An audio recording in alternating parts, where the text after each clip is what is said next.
बहुत बहुत स्वागत है आपका। Thank you very much for coming to the video. Don't जज a book by its cover. Cover को देख के किताब का अंदाज़ा नहीं लगाना चाहिए अंदर क्या है। तो कहने का यही तात्पर्य है, 30 सेकंड में 1 मिनट में कुछ समझ नहीं आता कि पूरे वीडियो में क्या है। मेक श्योर सेशन को आप पूरा देखें। कुछ कॉमन मिस्टेक्स जो हैं, ट्रांसलेशन करके जब इंग्लिश बोलने की कोशिश की जाती है तो कॉमनली जो गलतियां होती हैं उन गलतियों को हम यहाँ सुधारेंगे। दूसरा, एक छोटा सा प्रैक्टिस सेशन होगा। दो दोस्तों के बीच की बातचीत है, उसकी हम प्रैक्टिस करेंगे। उसके अंदर इस्तेमाल होने वाले सेंटेंसेस का फॉर्मेशन, स्ट्रक्चर और ग्रामर हम यहाँ पर समझेंगे, ताकि उसके आधार पर आप अन्य सेंटेंसेस बना पाएँ। Alright, so I'll be sharing my screen with you. Make sure whatever you see on the screen you repeat with me. बोलना बहुत ज़रूरी है, क्योंकि जब आप बोलेंगे ना तो आपको ऑटोमेटिकली इन सेंटेंसेस का स्ट्रक्चर याद हो जाएगा। इंग्लिश याद करनी है, क्योंकि ग्रामर तो ऑलरेडी आपको समझ आया हुआ है। याद करना है ताकि बोलते समय आपकी ज़ुबान पे आ जाए। तो रिपीट करते चले जाइएगा। तो हम सबसे पहले कुछ कॉमन एरर्स की बात करेंगे। कुछ 3 शब्द आपको दिख रहे हैं स्क्रीन पर, आज रात, कल रात और परसों रात। इनको इंग्लिश में बोलते समय यूजुअली लोगों को मैंने सुना है गलतियां होती ही हैं। आज रात का तो मतलब बिल्कुल सिंपल है, टू नाइट। इसको सब ठीक बोल देते हैं आज रात। जैसे I am coming tonight, I see you tonight, मैं आपसे आज रात को मिलूंगा। लेकिन जब हम कल रात की बात करते हैं तो इसको यूजुअली लोग कह देते हैं येस्टरडे नाइट। देखिए, येस्टरडे शब्द जो है ना, उसमें खुद से ही डे इंक्लूड है। येस्टरडे कल का दिन के लिए इस्तेमाल किया जा सकता है। मैं कल पार्टी में था, आई was in a party yesterday, कल पार्टी में था। लेकिन मैं कल रात की जब बात करूंगा तो लास्ट नाइट का इस्तेमाल करेंगे। येस्टरडे नाइट नहीं हो सकता, डे और नाइट साथ नहीं हो सकता है ना। So I was in a party last night, कल रात में पार्टी में था। और अगर हम परसों रात की बात करेंगे तो इसको हम कहते हैं इंग्लिश में night before yesterday. Night before yesterday मतलब परसों रात। तो अगर मैं परसों रात पार्टी में था तो आई was in a party night before yesterday, यानी परसों रात में पार्टी में था। अब प्रैक्टिस सेशन हम शुरू करते हैं अपना। चलो, शुरू करने से पहले कुछ गलतियां सुधार लें। हाउ वुड यू से दिस इन इंग्लिश? पहले आप इसको बोलने की कोशिश करो, इसको इंग्लिश में आप कैसे बोलोगे। चलो, शुरू करने से पहले कुछ गलतियां सुधारने। जब भी हम कुछ काम कर लें तो बिल्कुल बेसिक सा सेंटेंस होता है, लेट्स से स्टार्ट करते हैं। Let's go, let's talk, let's eat, let's meet, चलो मिलें। चलो, शुरू करने से पहले गलतियां सुधारें। Let's correct some errors. चलो, कुछ गलतियां सुधार लें। Let's correct some errors. अब देखिए, बिफोर का प्लेसमेंट आपको समझना है। यहाँ पर बिफोर लगेगा कहाँ? Before we start. Let's correct some errors before we start. शुरू करें उससे पहले। जैसे कि चलो, उसके आने से पहले खाना खा लें। Let's eat food before he comes. गलतियां सुधार लें। Let's correct some errors before we start, start करने से पहले। Now the next sentence is, इसी के आधार पर आप इस सेंटेंस को बनाने की कोशिश करो। शुरू करने से पहले मेरे सवाल का जवाब दो। अब देखिए, अगर हम इस सेंटेंस को यहीं से शुरू करने की कोशिश करेंगे कि इसी फ्लो में इंग्लिश में भी बोल डालें, तो डेफिनेटली फंस जाएंगे, क्योंकि पॉसिबल है ही नहीं। पता होना चाहिए एक सिचुएशन को समझ के कि इस सिचुएशन में सेंटेंस कहाँ से स्टार्ट होता है। Formation of the sentence is important. Formation पता होना चाहिए। शुरू करने से पहले मेरे सवाल का जवाब दो, तो सिंपल है, रिप्लाई टू माई क्वेश्चन। मेरे सवाल का जवाब दो, रिप्लाई टू माई क्वेश्चन। और कब? Before we start. Reply to my question before we start. हम शुरू करें उससे पहले मेरे सवाल का जवाब दो। Now the next sentence is, कल रात तुम पार्टी में क्यों नहीं आए? अगर हम पूछ रहे हैं कोई काम तुमने नहीं किया तो सिंपल है, why didn't. Why didn't you? तुमने कोई काम क्यों नहीं किया? Why didn't you? और क्या नहीं किया उसने? Why didn't you come to party last night? Why didn't you come to party last night? कल रात तुम पार्टी में क्यों नहीं आए? एक दोस्त पूछ रहा है, why didn't you come to party last night? दूसरे वाला दोस्त जो है वो रिप्लाई कर रहा है, मुझे बुलाया ही नहीं गया था, मुझे बुलाया ही नहीं गया था। Try to speak this in English. पहले बोलने की कोशिश करो, मुझे बुलाया ही नहीं गया था। अगर आप मेरे चैनल पर पहली बार आए हैं तो प्लीज़ सब्सक्राइब कर लीजिएगा। इससे आपको 2 फायदे होंगे। आपको नए सेशन मिलते रहेंगे, प्रैक्टिस सेशन, जिसमें रैंडमली हम कुछ नए सेंटेंसेस, वोकैबुलरी लाते रहते हैं जो करंट में चल रहे होते हैं मार्केट में। ऑलराइट। और दूसरा, I am your English friend. आपको कभी भी बैठे हुए हैं, इंग्लिश के बारे में सोच रहे हैं, कोई भी इंग्लिश से रिलेटेड डाउट आपके मन में आता है, कोई भी क्वेश्चन आपके मन में आता है, मेरे किसी भी वीडियो के कमेंट सेक्शन में आप अपना क्वेश्चन लिख दीजिए। हम पूरी कोशिश करते हैं जल्द से जल्द आपको उसका रिप्लाई मिल जाएगा। और जब एट ए टाइम आपको रिप्लाई मिल जाएगा तो आपको वो हमेशा याद रहेगा। तो रेड कलर का बटन दिया हुआ है नीचे, please subscribe. Thank you very much. और नोटिफिकेशन बेल आइकन को जरूर दबा दीजिएगा साथ में, ताकि जैसे ही वीडियो अपलोड हो आपको नोटिफिकेशन मिल जाए। करेक्ट। तो let's get back to the sentences again. मुझे बुलाया ही नहीं गया था, तो सिंपल है आई वॉजेंट इनवाइटेड। मुझे बुलाया ही नहीं गया था, आई वॉजेंट इनवाइटेड। देखिए यहाँ पर जो है ना थर्ड फॉर्म का इस्तेमाल होता है ऐसी कंडीशन में, जैसे कि टेबल पे खाना रखा है लेकिन खाना खाया नहीं गया है, the food is not eaten, third form लगेगा ऐसी कंडीशन में। तो मुझे बुलाया नहीं गया था, आई वॉजेंट इन्वाइटेड। और मुझे बुलाया नहीं गया है प्रेजेंट में है, तो I am not invited, I am not invited. तुम्हें नहीं बुलाया गया है, you are not invited. Alright, now the next sentence is तुम्हें अपना मोबाइल चेक करना चाहिए था। दोस्त कह रहा है मुझे तो बुलाया ही नहीं गया, दूसरा दोस्त कह रहा है तुम्हें अपना मोबाइल तो चेक करना चाहिए था। तो सिंपल है, यू शुड हैव का इस्तेमाल करते हैं ऐसी कंडीशन में जब कोई काम हो जाना चाहिए था। यू शुड हैव, तुम्हें कर लेना चाहिए था। क्या कर लेना चाहिए था? Check your mobile. You should have check your mobile, mobile check कर लेना चाहिए था। तुम्हें मुझसे बात करनी चाहिए थी, you should have talked to me. अब देखिए लॉजिकली आप समझ ही रहे होंगे, हैव लगा है तो ये जो काम हम बताएंगे उसकी थर्ड फॉर्म लगती है यहाँ पर। जैसे कि तुम्हें मुझसे बात करनी चाहिए थी, you should have spoken to me, तुम्हें मुझसे बात कर लेनी चाहिए थी। तुम्हें मुझसे पूछना चाहिए था, you should have asked me.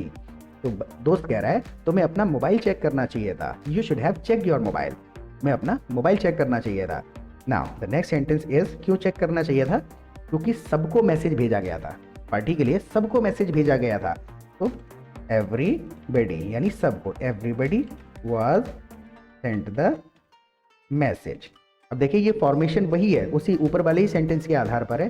सबको इनवाइट किया गया था तो एवरीबडी वाज इनवाइटेड, तो यहाँ सबको मैसेज भेजा गया था, everybody was sent the message, सबको मैसेज भेजा गया था। Now the next sentence is अरे कल मेरे मोबाइल की बैटरी खत्म हो गई थी। तो सिंपल है, माई मोबाइल्स। अब देखिए यहाँ पर ये वाला एस है, माई मोबाइल्स, यानी कि my father's name, my mother's name, जैसे जो बेसिक सेंटेंसेस देखे ना, मेरे माता का नाम, पिता का नाम, तो यहाँ पर माई मोबाइल्स, मेरे मोबाइल की, माई मोबाइल्स बैटरी रैन आउट का इस्तेमाल हम कर लेते हैं जब खत्म हो गई थी। My mobile's battery ran out yesterday, यानी कल, रात की बात नहीं कर रहा है, कल बैटरी खत्म हो गई थी। My mobile's battery ran out yesterday, battery खत्म हो गई थी कल। तो now the next sentence is उसको रियलाइज हो रहा है तो गलती मेरी ही है, अरे मेरे मोबाइल की बैटरी खत्म हो गई थी तो इसमें गलती मेरी ही है। तो सिंपल है, सो द फॉल्ट, फॉल्ट का इस्तेमाल होता है इस प्रकार की कंडीशन में, द फॉल्ट इज माइन। देखिए द फॉल्ट इज माइन। देखिए यूजुअली मेरे पास में कुछ कमेंट सेक्शन में क्वेश्चन आते हैं, सर इस वर्ड का क्या मीनिंग है, ये वर्ड कहाँ इस्तेमाल होगा। एक्चुअली में वर्ड का कोई मीनिंग नहीं होता, सिचुएशन के ऊपर डिपेंड करेगा वर्ड इस्तेमाल कहाँ हो रहा है और उसके हिसाब से उसका मीनिंग बदल जाता है। यहाँ पर फॉल्ट का इस्तेमाल करेंगे या फिर इस्तेमाल कर सकते हैं द मिस्टेक इज माइन। देखिए माइन का मतलब है मेरा, मिस्टेक इज माइन, माइन का मतलब है मेरा। जैसे कि आपसे कोई व्यक्ति पूछता है भैया लाल वाला मोबाइल किसका है, तो आप बार बार थोड़ी रिपीट करेंगे this is my mobile, this is my mobile, no, आप कह सकते हैं इट्स माइन, ये मेरा है, इट्स माइन। तो द फॉल्ट इज माइन, गलती मेरी है, माइन का मतलब भी है मेरा, तो the fault is mine. Now the next sentence is, अब दोस्त क्या रिप्लाई कर रहा है, हाँ सब गलती तुम्हारी ही है, सच में गलती तुम्हारी ही है, हाँ सब गलती तुम्हारी ही है। तो सिंपल है, yes the fault is all yours आएगा यहाँ पर, सारी गलती तुम्हारी है, the fault is all yours, yes the fault is all yours, सारी गलती तुम्हारी ही है। Now the next sentence is सब तुम्हारा 11 बजे तक इंतजार करते रहे, सब कर रहे थे, तो एवरीबडी क्या कर रहा था, everybody was waiting, everybody was waiting for you. यहाँ पे टिल का इस्तेमाल करेंगे 11 बजे तक, everybody was waiting for you till 11 PM लिख देता हूँ मैं, ओ क्लॉक बोलते टाइम कर लेंगे, everybody was waiting for you till 11 PM, सब रात 11 बजे तक आपका इंतजार करते रहे, everybody was waiting for you till 11 PM, till मतलब समय के लिए इस्तेमाल कर रहे हैं। Now the next sentence is लेकिन तुम नहीं आए। तो बिल्कुल बेसिक सा सेंटेंस है, तुम नहीं आए, तो सिंपल है, बट यू डिडंट कम, लेकिन तुम नहीं आए but you didn't come, basic सा सेंटेंस है, तुमने कुछ काम नहीं किया, you didn't. Now the next sentence is तुम्हें सबसे माफ़ी मांगनी चाहिए, यू तुम्हें कुछ करना चाहिए, तो सिंपल है, यू शुड क्या करना चाहिए तुम्हें, apologise, you should apologise to everybody. You should apologise to everybody, to इसमें लगाना ज़रूरी है। यू शुड अपोलोजाइज एवरीबडी नहीं कहेंगे, you should apologise to everybody, तुम्हें सबसे माफ़ी मांगनी चाहिए। Now the next sentence is, और मुझे नहीं लगता कि विशाल तुम्हें माफ़ करेगा। मुझे नहीं लगता कि विशाल तुम्हें माफ़ करेगा। आई डोंट थिंक, मुझे नहीं लगता, क्या नहीं लगता, दैट यहाँ पे लगेगा की के लिए। आई डोंट थिंक दैट, मुझे नहीं लगता कि विशाल विल, अभी देखिए मैं इसका करेक्ट फॉर्मेशन बताऊंगा, पहले हम लिटरल ट्रांसलेशन कर रहे हैं। I don't think Vishal will forgive you.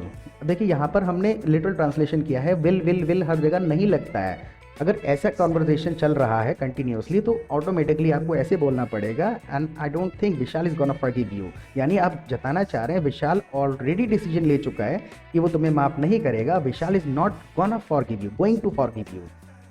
अब वर्ड्स का कोई मीनिंग नहीं है, सिचुएशन के हिसाब से जब आप सेंटेंसेस सुनोगे तो आपको लिटरली इंग्लिश समझ में आ जाएगी, हिंदी से कनेक्ट करना छोड़ देंगे। Now the next sentence is, बेहतर होगा तुम उसे अभी कॉल कर लो। विशाल है तो बहुत गुस्से में, बेहतर होगा तुम उसे अभी कॉल कर लो। और जब भी हम किसी को सलाह दे रहे हैं ऐसा कर लो तो सिंपल है, you would better, you would better, फिर वो काम बता देंगे जो तुम्हारे लिए बेहतर होगा। You would better call him right now, you would better call him right now, बेहतर होगा तुम उसे अभी कॉल कर लो। You would better call him right now. Now the next sentence is, और उसे बता दो कि कल तुम्हारी बैटरी खत्म हो गई थी, और उसे बता दो, तो सिंपल है, एंड टेल हिम, उसको बता दो। क्या बताना है? अब देखिए यहाँ पर लिखते समय हम बार बार दैट का इस्तेमाल कर रहे हैं, चलो नहीं करते हैं, सेंटेंस को अलग अलग कर दिया जाता है, साउंड्स भी तो इस्तेमाल करते हैं ना। बोलेंगे तो ऐसा थोड़ी है कि रट्टा मारा जैसा बोलेंगे, रुकेंगे भी। एंड टेल हिम, क्या बता दो? Tell him your battery was down yesterday, and tell him your battery was down yesterday। बार बार हमें लिटरली वर्ड्स को याद करने की भी ज़रूरत नहीं होती है, जो भी माइंड में आएगा उसको बोलना होता है, रुकना नहीं है कि भाई मैं सही हूँ कि गलत हूँ। Now the next sentence is, इसलिए तुम उसका मैसेज नहीं देख पाए थे। उसे बता दो कि तुम्हारी बैटरी खत्म हो गई थी इसलिए तुम मैसेज नहीं देख पाए थे, तो सिंपल है, दैट्स वाई, मतलब इसलिए कुछ नहीं कर पाए थे आप, तो सिंपल है, यू कुडिंट, कुछ नहीं कर पाए थे। यू कुड नॉट का शॉर्ट फॉर्म है कुडिंट, यू कुड नॉट, कुछ नहीं कर पाए, यू कुडंट, यू कुडिंट, क्या नहीं कर पाए थे? You couldn't check his message, इसलिए तुम उसका मैसेज नहीं देख पाए थे। That's why you couldn't check his message, you couldn't check his message, that is why you couldn't check his message, इसलिए तुम उसका मैसेज नहीं देख पाए थे। Now the next sentence is, मैं तो कहूंगा कि अभी ही उसके घर चलते हैं, तो सिंपल है, आई वुड से, मैं कहूंगा, आई वुड से अभी उसके घर चलते हैं, तो सिंपल है, लेट्स गो टू, और कहाँ चलें? हिज, लड़का है तो his home, let's go to his home right now, let's go to his home right now. I would say let's go to his home right now, अभी उसके घर चलते हैं। Now the next sentence is, तुम चिंता मत करो मैं संभाल लूंगा, तुम चिंता मत करो, यू डोंट वरी। आई के साथ डबल एल लगा देते हैं कि बार बार विल विल विल इस्तेमाल नहीं करेंगे ना, double L, you will, he will, she will, they will, I'll, I'll मतलब है I will manage, you don't worry, I will manage. तो how was your experience about this session? Please let me know in the comment section. कम से कम 2 बार इसको repeat करोगे तो ऑटोमेटिकली इन सेंटेंसेस का स्ट्रक्चर आपको याद हो जाएगा, और इसके आधार पर आप खुद से नए सेंटेंसेस बनाने लगेंगे। और मेक श्योर अगर आपने सब्सक्राइब ना किया हो तो सब्सक्राइब जरूर कर लीजिएगा, एंड लाइक द वीडियो।